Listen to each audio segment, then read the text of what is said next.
So we are currently located at the DAC seminar in Bratislava. I'd like to ask you, you talked about the need for consensus over the DAC rollout. What do you think is the reaction of market actors to DAC? Do you see any variation in this by region, for example? Well, actually, what we have identified so far, and there are numerous events like today, and we are happy and grateful that we have these events, we have identified that some of our partners have concerns, of course. We also have concerns. So it's not only that the partners or maybe those parties not being that much involved at the moment have concerns. We all share the concerns because there are a lot of challenges. You know, the technology is not yet fully developed. We have a lot of questions regarding operational procedures. We're going to solve this. And finally, there will be the migration issue and last but not least, funding. So a lot of things are not yet, let's say, solved, but we want to invite everyone to work together with us in solving this in the upcoming months and years. And this is the main message of today, I guess. Okay. You talked about the fact that DAC should be supported by public budgets. Do you think that the introduction of DAC should be subsidized in some way by the European Union? How do you think this could work? Well, this is exactly something we're working on. So we call this the funding instrument. And of course, there needs to be different sources. So we will see some investment coming from the companies themselves because there is some kind of benefit. We also know that it will not be enough, so we need to have some funding, and the additional funding from public means could come from the member states and as well from the European Union. How this instrument finally can look like, this is something we're working on. But one thing is clear, that there is a socio-economic benefit in terms of shifting to rail and finally decarbonization of the transport sector. So someone needs to invest in this benefit. Someone needs to be interested in investing into the DAC from the public side as well, because otherwise we will never ever reach the green goal initiatives. The payback period for DAC, in your words, must be less than 10 years. Do you think that is assured? How can this be achieved?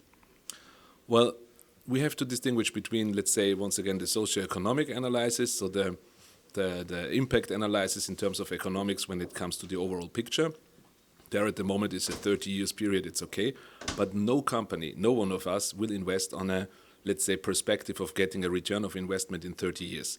So we need to be aware of the fact that this needs to be reduced. So we are saying it will be less than 10 years. In the 10 years perspective, we can assume that companies will invest into this technology once they will have a positive net present value in their business cases.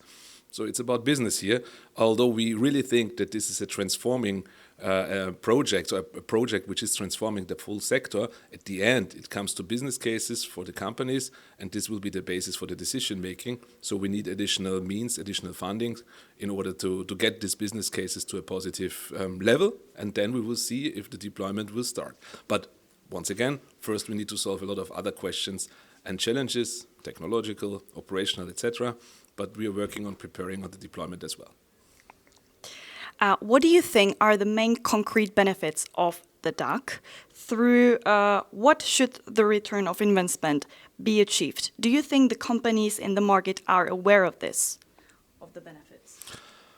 No, I think some partners are not seeing these benefits. There are different reasons why, because it's not one benefit is not the same in all the different countries for the same, let's say, type of traffic, the same type of business we are doing. So it's different categories of benefits, different framework conditions in different countries for different companies. So one size fits all will not work here. So we need to carefully investigate and analyze the respective individual benefits situation. This is something which will be done in the second level right now, because as we have the first draft of the CBA, we did it in a general manner. But of course now we need to reach out to the regions, to the companies, and we cannot do this without the companies. So we need to better understand why this or that benefit is maybe not that huge and that large as expected in this and that country and this and that region. But at the end, there is a benefit, that's for clear. The quantity of it is something we need to further analyze. Based on that, there will be once again the business cases developed and hopefully then the deployment prepared. But I'm repeating myself, we have a lot of work to be done in the future before we come to this point. My last question I'd like to give you. Your speaker, Libera Lockman, talked about the fact that DAC should be finally developed by 2025. Is this realistic in your opinion? Can it be done in time? And how do you think it should be implemented? If you are a fan of a Big Bang or if you have the picture of hybrid period?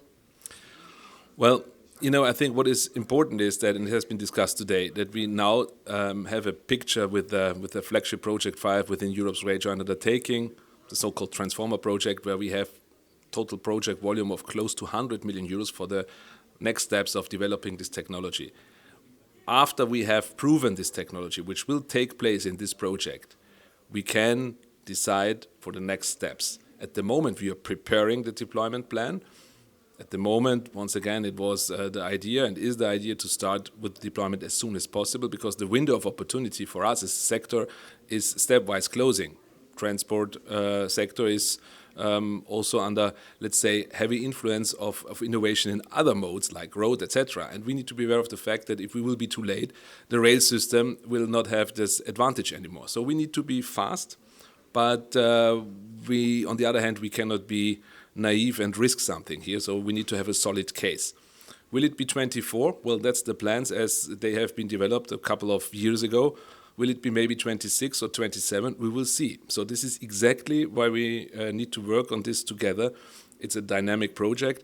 One thing is for sure, we need to be very fast, and the migration period should be as short as possible. So maybe we will start in 28 and finish in 2030. And then you have, once again, a lot of, let's say, volume being retrofitted of wagons and locos with this Big Bang theory. So there is, regarding the migration, we have a lot of scenarios at the moment. We need to put them together into the, let's say, right manner and sequence.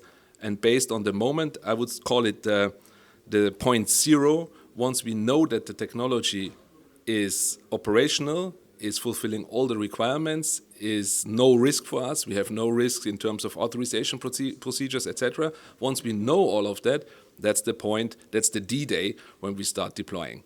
And let's hope that this will be very soon.